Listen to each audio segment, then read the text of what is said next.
quand on est dans cette grande rue intérieure qui a un espace de relation, on a gardé plutôt une atmosphère urbaine. On est dans une grande rue, on rentre de plein pied depuis Clamart. Alors il y a une différence de niveau aussi qu'il faut traiter. Donc on a traité la différence de niveau, l'accès côté Issy-Moulineaux, avec une grande verrière qui permet là aussi de pénétrer sous une sorte de halle courbe et de pénétrer aussi avec la lumière et d'amener la lumière dans la rue intérieure.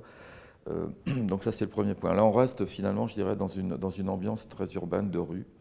Et puis quand on va pénétrer à l'intérieur du monde plus souterrain de la gare du Grand Paris Express, là on a joué sur l'opposition. C'est-à-dire que là on a finalement pas tellement cherché à ramener de la lumière, on a plutôt cherché à créer des très grands espaces triple hauteur.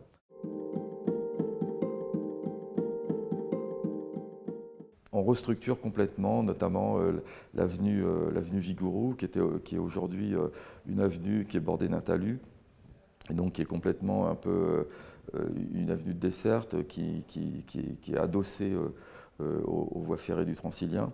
Et donc là, il va y avoir vraiment un nouveau visage de cet espace urbain avec le très grand parvis qu'on est en train d'installer côté Clamart.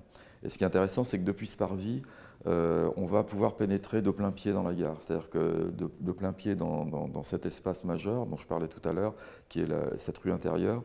Et donc là, il y a une transition extrêmement simple et très forte entre la rue Vigouroux, le grand parvis qui lui-même va articuler les espaces urbains avec les prochaines opérations immobilières et qui va servir de transition avec la rue intérieure quand on va pénétrer dans la gare.